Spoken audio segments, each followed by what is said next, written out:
want to bring in Kentucky Congressman Andy Barr, who joins us now. Congressman, it's you know, I'm almost feeling, I keep using this analogy though, but like Lucy and Charlie Brown, you keep fooling us. The Congress keeps fooling us, but the clock is ticking. Christmas is right around the corner, and I think there's a greater sense that something must be done. Are we going to get it done? I think we're going to get it done. You're right. This should have happened 5 months ago. Republicans offered 40 different times to get this deal done, and Nancy Pelosi admitted that it was because of politics that she would not negotiate a reasonable compromise over the last 5 months. But I do think we're nearing a compromise, an agreement. The good news, Charles, is that because of the approval of the Pfizer vaccine, the impending approval of the Moderna vaccine, and soon after that, we think AstraZeneca and Johnson & Johnson will have a vaccine, we're going to be able to reopen this economy. No stimulus can replace a fully functional open economy with open schools, open businesses, and people who have confidence to go back to work.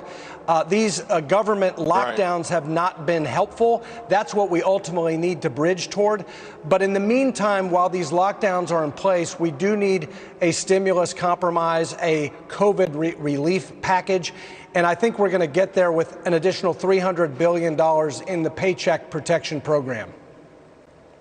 So if I had a tambourine, I'd be shaking it right now saying, amen, brother. But here's the problem, Congressman Barr. A lot of structural damage has already been done, particularly in these large cities where people, as my nephew says, he watches the show every day, where people have been forced out of work, businesses have been shut down, and they're sort of in a lurch, and yet these progressive lawmakers, these progressive governors and mayors are saying that this is unfair. The package you're talking about is unfair. So what do you say to them? And more importantly, what do you say to people who unfortunately have already been crushed by these draconian measures? Well, if they're worried about a lack of revenue, and by the way, some revenues are up in places like New York and California despite the lockdowns, but if they want more revenue, I would say open up the economy. Obviously, not everybody can do so safely right now. We need to bridge through vaccine distribution.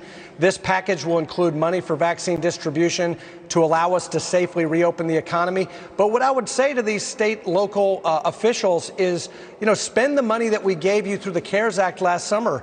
We gave over $150 billion to state and local governments, much of which has still not yet been deployed. Furthermore, we provided through what's called the Exchange Stabilization Fund, this municipal liquidity facility at the Fed, which has been underutilized, and the municipal bond markets are functioning well. Now, we can all see that what's being set up now is for another bite at the apple, probably in January or February. Part of that will be more money to states. They're going to demand that. But the other side will be where Republicans are going to ask for more help for businesses, particularly business liability. There's a headline in the Washington Post that suggests what Republicans are asking for. They say it's racist. And so, listen, I've seen everything called racist recently. How is it racist, though, to want to make sure that small businesses aren't liable to the point where they're all put out of business? I don't think a minority-owned business owner would say that basic, simple, common-sense liability protection against frivolous lawsuits that will shut down his or her business is racist. I think what they would say is that makes common sense, and that's a key feature to reopening the economy, to give business owners confidence to reopen their doors and bring back their workers. So, if the blue states want a bailout, of course we need liability protection, and that's part of the deal. If they want more money for state and local governments, we need common sense liability protection to reopen the economy.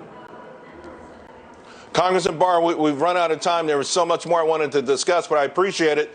You giving us this insight to what's going on, and of course we'll be picking this conversation up again real soon. Thank you. Charles, good to be with you.